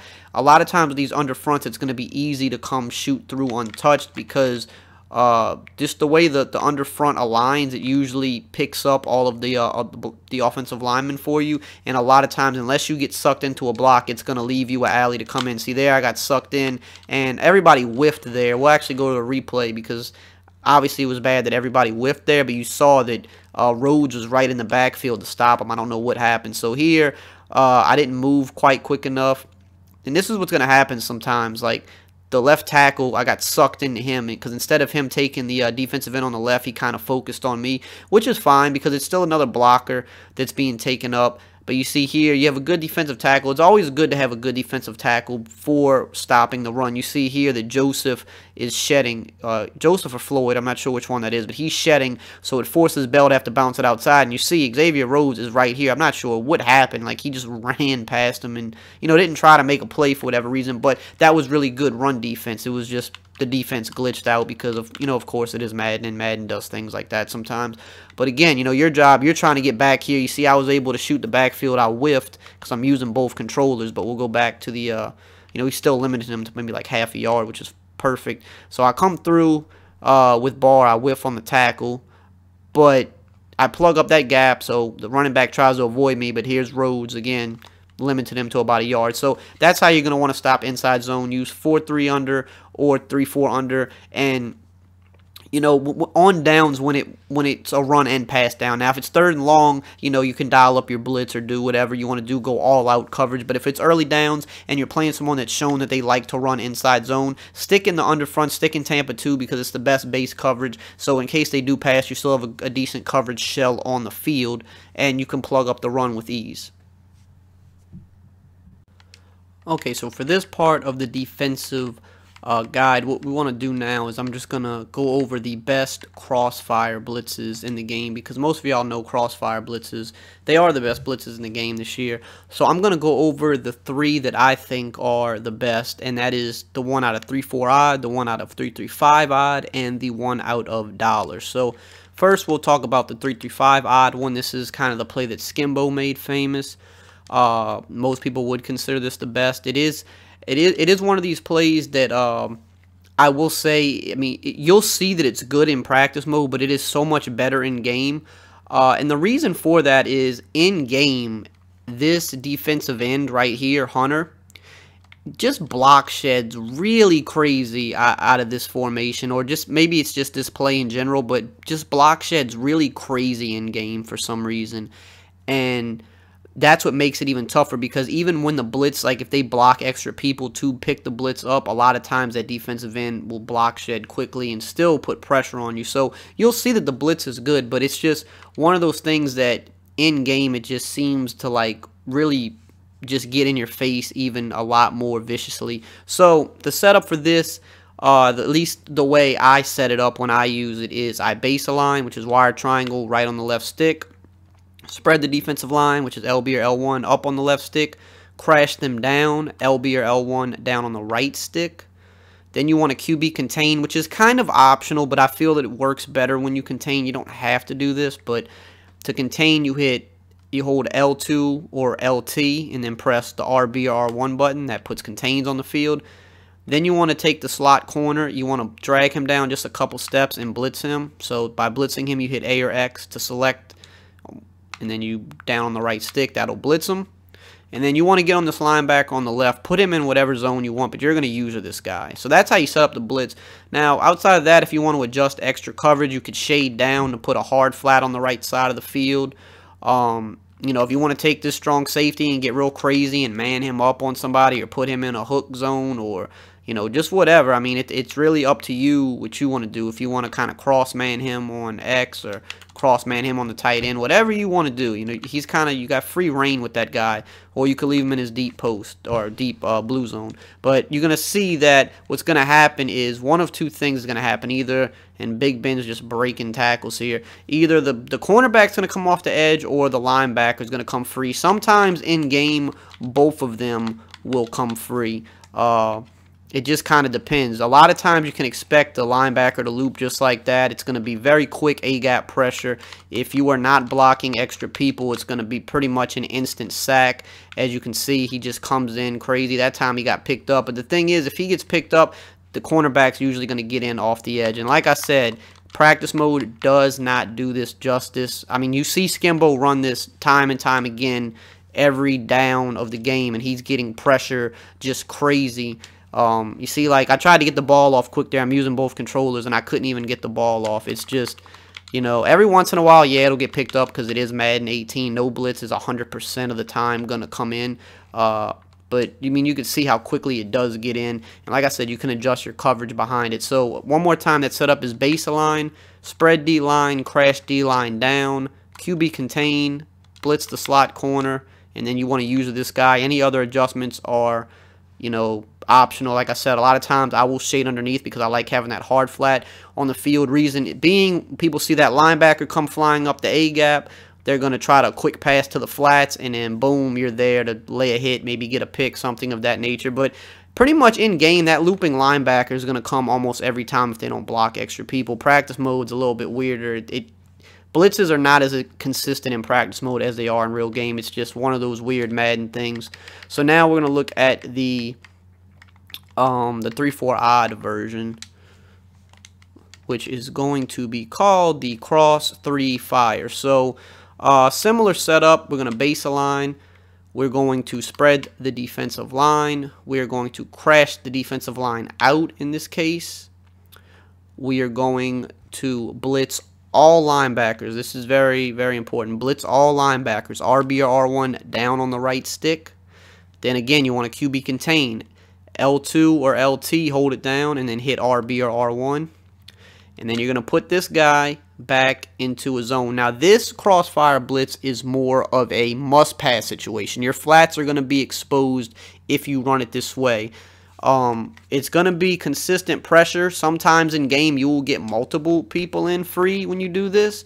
A lot of times in game, you will get 2 people in free when you do this. It's happened for me a lot of the time that I use this. But in practice mode, you're pretty much just going to get one guy. And again, that's why that 3-receiver hook is so good. You see what Harrison Smith did there. I tried to just throw a quick pass over the middle because the heat was in my face. And that 3-receiver hook just does, like, look how glitchy it is. Like, it runs to the corner route. It makes you think, like, all right, I'm about to go get the corner route. Then it kind of just sits down for a second. Then it breaks on this little hitch route over the middle, pick 6 going the other way. It's just, the 3-receiver hook zone's crazy. Now, yeah, this blitz is definitely, this blitz is very vulnerable to the flats. This is like a very good 3rd and long blitz. But now what some people do with this is they'll kind of switch up the coverage and like put cloud flats on the outside. Now, again, this is still risky because if they are able to buy time, the deep sidelines are going to be open if they have enough time. But this is one of the more riskier crossfire blitzes. It's a mix-in. You want to do it in must-pass situations. And like I said, if you don't block like 2 extra people, typically you're going to get somebody in free because in game, a lot of times you're going to get multiple guys in free.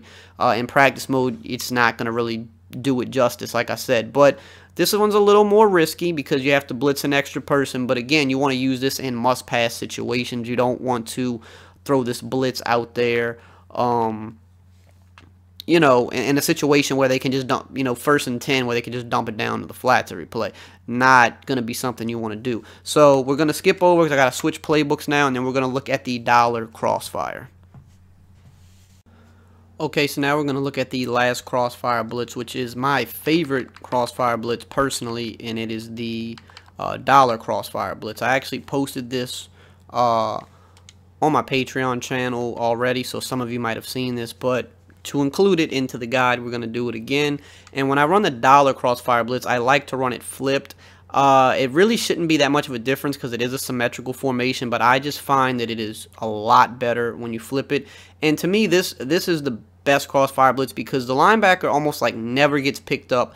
Some of the other crossfire blitzes, there's times where he might get, you know, picked up or kind of glitch out almost, but on this one, the hole is so wide that he runs through that it's just almost impossible for him to get picked up. So, and this is also the easiest one to set up too. So how I set this up is I base align, wire triangle right on the left stick, then I show blitz, wire triangle left on the left stick, and then we just blitz this slot cornerback, and then just like all the other ones, we get on the left corner, left linebacker, just put him in whatever zone and we're going to user him. Now again, optional if you want to like shade underneath to put that hard flat on the field, which is something I do a lot when I run crossfire because people tend to want to dump it down to the flats when they see that linebacker coming through the middle. But you see how big that hole is, and look again, the 3 receiver hook zone, like I said, like it's hard to throw quick passes against the 3 receiver hook zone. Watch Harrison Smith. Like, look where he starts. He starts over number 19, which is Smith-Schuster, I believe. And look how quick he just like runs to the middle, and it's like you're thinking like, oh, this is open, boom, he's there. And you can see obviously Kendricks running through the B gap. If they were to try to dump it down quick to the flat here, that's covered up because I shaded underneath. Just honestly my favorite crossfire blitz. So again, base align, show blitz, blitz the slot corner, and then you just want to use this guy here, and you'll see again just right through the gap. And that was supposed to be my area that I was using, but I'm trying to use both controllers, so you know how that goes. But again, go to the replay just to show you. Guy came screaming up the gap free, and that's what's going to happen. You're going to force a quick throw, and I mean, I should have been there, but I had to use both controllers. So as you can see, like bar kind of stopped for a second. Now, if you want to turn up the heat a little bit more, if it's like a really long down and distance, you can blitz both of the cornerbacks, and then will typically get you 2 guys in free when you do this. See that time we had the guy come up the middle and the guy off the outside. We'll run it one more time. This again, like, is optional if it's like a very long down and distance and you're just trying to send extra heat. You don't want to give them any time or possible chance to block anything. You can see you got both guys coming in free. Of course, the flats are open there, but in a long down and distance, you're not going to be, most people aren't looking to throw to the flats if it's like 3rd and 15, 4th and 12 or something like that. So just another mix in you can do with this blitz. But yeah, very, very solid crossfire blitz. It's my favorite one of them all. And so now we're going to get into the next part of the video in just a minute. We're going to break down more out of the dollar formation as a whole. Okay, so now we're going to get into a dollar defensive scheme. And this is what I've been running heavily lately. Dollar, you know, last year was one of the best formations in the game. This year, I feel like it's definitely one of the top 2 formations. It's probably between dollar and nickel 3-3-5. But the good thing about dollar and why I wanted to do a scheme on dollar for this playbook is because not only is it something that I am currently running with success, but it's also something that is beneficial to both 3-4 and 4-3 users because they have 3-4 playbooks with dollar, which would be the Colts playbook and multiple D. And then they have tons of 4-3 playbooks with dollar. Most 4-3 playbooks have dollar in it. The best, in my opinion, would be the Jags playbook. But again, if you're a 3-4 user, you can use the Colts playbook or multiple defense and still get the dollar formation. So that's why I definitely wanted to touch on a formation that was good for, you know, both types of users, not something that was just for a 4-3 guy or just for a 4-3 guy. So, we already talked about the crossfire blitz just a second ago, so that is definitely one of the main staples of this formation, but there are definitely some other plays. The DB fire to press we're going to touch on, the max sting 3, those are going to kind of be our other blitz plays that we use. So the main strength of the crossfire is coming through the A-gap. These blitzes are going to come from the outside. We're also going to talk about some coverage style defenses out of this. So first, let's talk about DB fire to press. And we want to flip everything in this formation just to keep it the same. And the setups are going to be, you know, alignment-wise similar. So we want to base align and show blitz, same thing we did with the last one. So there's multiple ways I'll run this defense. If I'm trying to really blitz heavy, I will go ahead and blitz this linebacker here on the right. Now, yes, there's not a lot of guys in coverage here. This is like those must-pass situations type of blitzes, like the blitzes where you're trying to get on someone's neck, you're trying to make it to where they can't, you know, block the blitz, even if they block a running back or something of that nature. So you really have to be a good user to run this setup because you're responsible for these hashes. Now, you don't want to leave the soft squats on the field. You either want to go hard flats or cloud flats. You want to mix them both up because a lot of times when you bring pressure, people will try to just dump it off quick to the flats. And if you have hard flats on the field, that usually will be a pick six. So if you want to do hard flats, you shade down, wire triangle down on the right stick. If you want to do cloud flats, wire triangle up on the right stick. More times than not, I'm going to go with the cloud flats just to be safer, just because I don't want to get beat for a big gain. But there are times where I will mix in the hard flat. If I run this and I see that people keep trying to quick pass me to the flats, I'll mix up a hard flat. Now also keep in mind, if you have 91 zone guys in cloud flats, they're still going to play the hard flat pretty good as well, so you don't always have to go hard flats when you have a 91 plus zone guy. But I'm not going to use on the defense here. I just want to kind of show you how the blitz comes in. So usually you're going to get both guys off the edge. I mean, super fast. I mean, yes, there's not a lot of coverage on the field with this blitz, but just super fast. You can also spread the D-line and crash them out too, just to help a little bit. I mean, it's kind of more optional, but it's going to use every once in a while one of the cornerbacks will get picked up. So if you spread and crash the defensive line out, it kind of helps them to not get picked up. And you see, again, two guys in just immediately fast. And your job really is to you need to try to cover the first read with this linebacker. You just need to, bounce around, be like, all right, I'm going to cover this guy here. Boom, got hit. See, that time the right cornerback got picked up. But in game, again, one of those things, blitzes work better in game than they do in practice mode. In game, if you run this setup, you're usually going to get two people in free unless they block extra guys. You can see off the edge there, the linebacker was coming through the B gap. But this is my mix-in blitz with the crossfire. The crossfire is a little bit safer. This one's a little bit more like we're going for the gusto on this. Here, I'll block the running back, and you'll see even with the running back blocked, well, it actually got picked up that time. But I guarantee you in game, both of those cornerbacks are coming free every time. It's unfortunate that in practice mode things aren't consistent, just because of the way the alignment of like the players and stuff, they line up a little bit differently in game. But you see there, blocked the running back and the left guy came in free. So this is my mix-in blitz. Now another way that I set this play up, now keep in mind, you can still run the blitz without blitzing the middle linebacker. You can just blitz 5, spread the D-line, crash them out, base a line, and show blitz. But it won't be as consistent as when you blitz this guy. In game, this setup works better, again, because in game, those still have some outside pressure. You don't think they're going to be blocking the running back, and you want some extra coverage in the field, and just leave this linebacker in his vert hook. But when you want to like really scream and make sure they can't block it, then you're going to want to blitz them. So now an alternate setup that I use with this, more of a coverage style setup I do is I take this linebacker, I drop him into the deep blue X up on the left stick, and then I bluff blitz this blitzing corner on the right. Now what happens when you bluff blitz a guy that is already blitzing, it puts him in a 3-receiver hook zone. And we've talked about how good those 3-receiver hook zones are. They're really glitchy. They almost play like another user defender over the middle. Play really, really tough. They jump a lot of like slants and drags and things of that nature. So this is like my mix-in coverage I've been running a lot with this play. And when I run this, I've found that people really struggle against it. And I'll usually just leave the 4 people blitzing because it'll be hard for them to scramble with the quarterback that way, because if you only blitz 3 people, then typically they'll be running lanes for the quarterback if you don't put a spy on the field. But when you have at least 4 people blitzing, it's a little bit harder. If you want to go an extra step and go all-out coverage, you can take this guy here and like maybe put him in a hard flat to double flat him on this side of the field. Or you could put him in a spy if you're worried about the QB running. A bunch of things. I usually just leave him on his blitz though. So this is kind of like my coverage-based setup out of this. And of course, you just use your guy, you stick around here. And again, that 3-receiver hook, you see how it just sat underneath? Anything that comes over the middle, that 3-receiver hook is going to sit on. And that's why I love it. And that's the only way that you can hot route like a 3-receiver hook onto the defense is it's either got to be a defensive end or it's got to be a player that's already blitzing. Like, you can't get the 3-receiver hook any other way unless it's stock. So again, the coverage setup for this play is baseline, show blitz, deep blue this linebacker on the right, bluff blitz this guy over here. And then, of course, I like to shade up to put cloud flats on the field. I don't like leaving soft squats. I mean, you can leave them if you want, but I think cloud flats play a lot better. And then You just gotta, when they're used to so much pressure coming, and you see there, we still got the block shed. That's the thing, because there's not going to be anything immediately open, and then you hit them with block shed, especially when they're so used to you bringing pressure out of this. So now, we're going to look at Max Sting 3.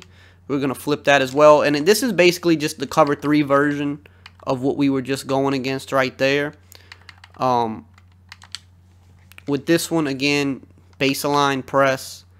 You can spread the D-line, crash them out.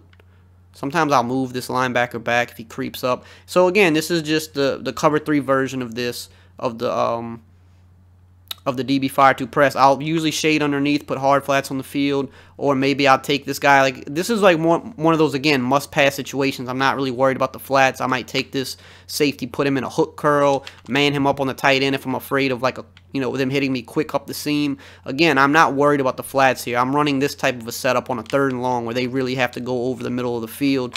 And, again, you're usually going to get both guys off the edge. You see, boom, if you block a running back, he can only pick up one of those guys. And that's what's so good about this blitz. Again, baseline press, spread the D-line, crash them out.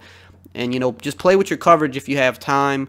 Like I said, man up the tight end or drop this guy into a hook curl, or a vert hook, excuse me. You can always bring this safety down here. I mean, you can get a little bit more, like, kind of aggressive with it, put him in a vert hook, but then realize that your area of the field is, you have to watch that deep area just in case, because if not, they'll beat you deep. But I mean, again, you see guys coming off the edge. It's one of those blitzes, again, long yardage situations. On short down situations, I play coverage style. I play bend don't break. I like to make them make a couple bad reads, get them in a 3rd and 10, and that's when I start bringing these blitzes. Of course, on early downs, I'll still mix in the crossfire blitz here and there, because that one isn't as risky because there's more people in coverage. But more times than not, I'm going to play coverage style on the early downs. So now let's talk about some of those coverages. So let's see. DB Fire 2 press. I want to go back to this because there's another coverage style way that I like to run this, which was popular last year. And that is, you take the slot blitzing guys and you man them up. So, again, we'll go baseline, show blitz. And then we want to just, of course, shade up because we still want to put those cloud flats on the field. And then we're going to man up these guys. Now, you can't cross-man them this year, but this still does throw a lot of people off. You want to man them up on the guys that they're, like, kind of nearest to. So, I can man this guy up on Y. Now, how do you do this? It is, you press A or X, up on the right stick, and then you select the receiver you want to man him up on. So we press Y. Then we can just hit B or circle, and then it just brings us directly over to the other cornerback. We can man him up. A or X, up on the right stick, we man him up on A. So now you have like a hybrid coverage here, and this throws a lot of people off. And now, they try to throw it over the middle. We try to jump that, and we do. Like, that's what you have to worry about. Your responsibility is always that middle. Baseline press. Going to man these guys up. We can even drop this guy back into the deep blue if we want to do that as well, because now that we have 2 guys manned up, we don't need as much coverage over the shallow middle because we have man defense there. And again, your job is just, you watch anything that's coming in your area. You sit on this. Alright, he's going to dump it down the flat there, kind of late, and he goes out of bounds because, he's looking up the field, nothing's open. So that's another good coverage that I like to mix in. That's my hybrid coverage. Now let's look at some other regular coverages that I like to mix in. So obviously, you have the cover 4 QB contain. I'm not going to go into this because this is just very simple. This is just a good, obviously, it's cover 4, so it does well against the run and the pass. This is very similar to the 3-4 odd cover 4.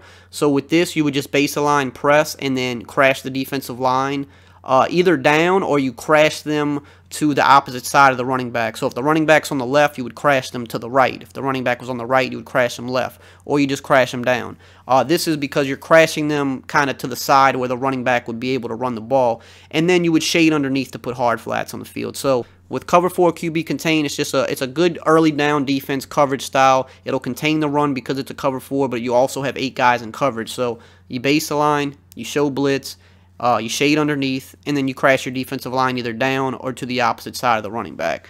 Now, let's look at something like cover 3 cover 3 cloud show 2 at the bottom there. So this is something good that I'll pull out against people that like to run bunch, because cover 3 cloud is one of the best ways to defend bunch. You always want the hard flat on the side of the bunch with the 3 receivers. So how I've set this up, again, you want a baseline, you want to show blitz, shade up because I want cloud flats, and then I'm going to take the strong safety. I like to pull him down because it'll just do a better job defending the post this way. And basically that's it right there.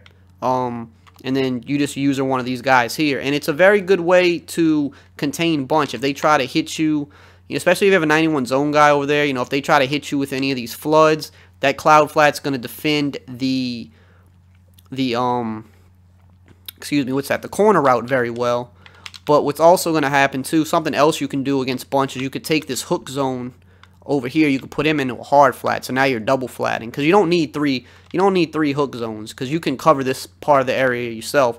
So what happens now by having that double flat technique is the corner's covered, but then you know what, now the hard flat's covered. That's a pick six going the other way. This is what I like to pull out against people that want to sit and bunch all game. They're going to get a heavy dose. I mean, I'll still mix in the blitz, but they're going to get a heavy dose of cover 3 cloud. Again, baseline, show blitz, shade up to get the cloud flats. Take this guy right here, put him in a hard flat, and then if you do have time, and I know this is a lot of setup sometimes, if you have time, pull this guy down a little bit. It's not necessary, but it helps a little bit on post routes. And again, if they try to do any of this stuff over here, I mean, they're pretty much out of luck because you're tearing that part of the field, and you still have a lot of coverage on the field. You can also do this same thing with cover 6. Cover 6 is very similar to cover 3 cloud. The advantage of the cover 6 is it's a little bit better at stopping the run. So let's look at the cover 6 really quickly. And the reason the cover 6 is a little bit better at stopping the run is because you have the strong safety over here. He's in a run fit, whereas when he's in that cover 3 deep middle, he's not in a run fit. So what's good about this is, again, you can kind of do the same thing. Baseline, show blitz.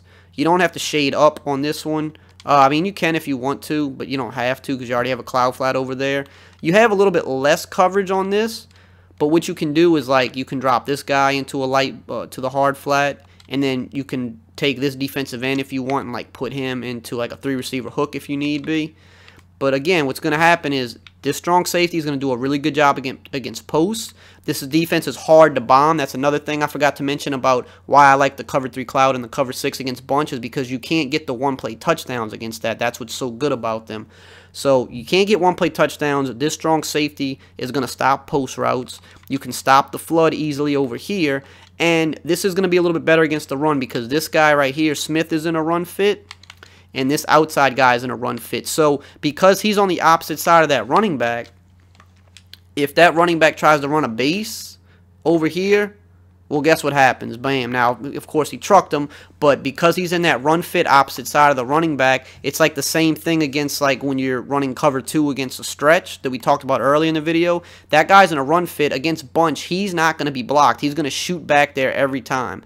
And watch Harrison Smith, number 22, over there. You see how he immediately shot down too? So he's plugging this hole right here. Harrison Smith's plugging that hole. And then we're trying to take the base to the outside. Boom, he shut down too. So cover 3 cloud and cover 6 against bunch is very good. You just want to make sure that the hard flat or cloud flat side of the field is on the bunch side. And that's another coverage style I like to use. Now, last but not least, what I like to use is the cover 1 robber press, and again, we will flip that. The only time we're not, like, purposely flipping the play is if we're going against bunch, like I said, and we're using that cover 6 or the cover 3 cloud. We don't worry about flipping that. We just make sure that the hard flat side of the field is on the bunch. So here, again, I talked about man defense on the channel not too long ago, but if you want to run man defense, you want to sprinkle it in. You always want it to be cover 1 robber press. You're running a lot of zone, you're running a lot of blitzes, so when you mix man in, it will catch people off guard, but it must be mixed in. You can't run this time and time again, or you will get burned. It has to be a mix, and it has to be, I'm trying to catch you off guard. Now, again, you're going to baseline, show blitz. Now, the thing with this is, if you're going against a spread set like this, that's pretty much all you have to do as far as lining the defense up. Now, as far as extra setups, I'm typically going to always use this linebacker over here. So I can take this blitzing linebacker right here, drop him into a hard flat because he's on the same side of the field as the running back. If the running back goes to the hard flat, he's still going to cover him. But if the running back stays in the block, we still have an extra zone going out here. So that's helpful. This guy right here, we can leave in his deep blue if we want. And then I'm going to use this linebacker because I don't need him manned up on the running back. Because 9 times out of 10, if the running back does go out on a route, he's going to the flats. And then it's just about you stay, you try to cover up anything over this middle. And, I mean, obviously nothing's open and the block shed got there. But, again, look at the 3-receiver hook. Cover 1 plays have the 3-receiver hook, which is so good. Like, look at Harrison Smith. He's just like, nope. Now, this guy was manned up anyway because it's a man defense. But anything that comes over that middle, he's going to cover. And then it's like having 2 users over the middle because everything's manned up, so you don't have to mump on anything. Put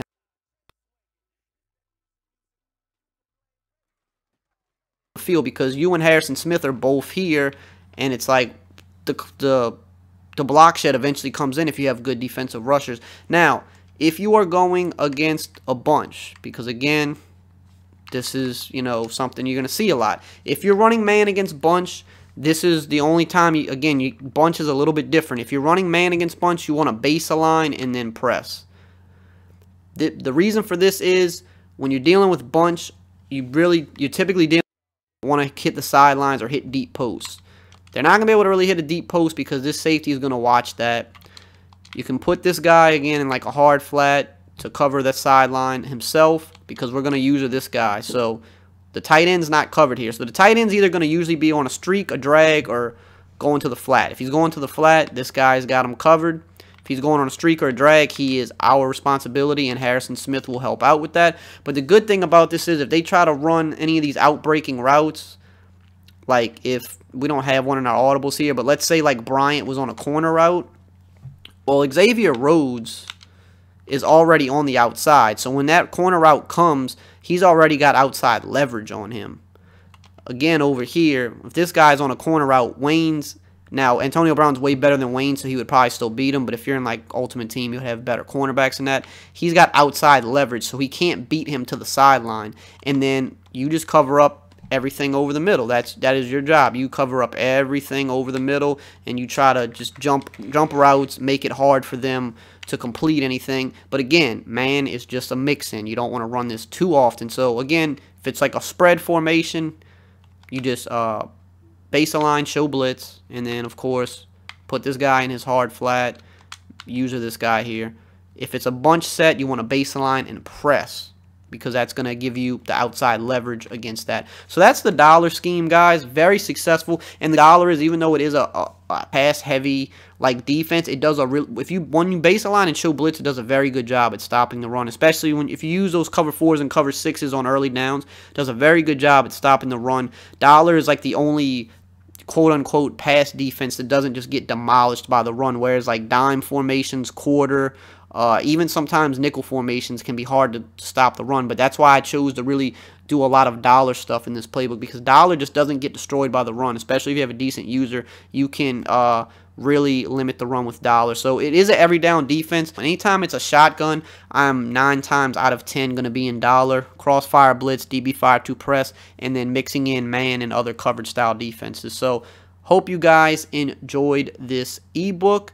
If you have any questions, please feel free to either hit me up on my channel. You can email me, ericrayweather@gmail.com. If you're on Patreon, you can just drop a comment under the video. Let me know what you think. If you need any extra help beyond this video, anything particular that you're having trouble stopping, if you purchase this ebook, I'll definitely, if there's any extra things that you need help stopping, just ask me and I will, to my best of my ability, try to answer that for you. So hope you guys enjoyed this video. As always, if you did, just drop a like, comment, subscribe, or actually don't do that because this isn't on YouTube. This is a ebook, so you don't have to do any of that. That was just a force of habit there. But I hope you guys enjoyed this, and I will hope to see you guys on the channel and on the Patreon page. I will see you guys later.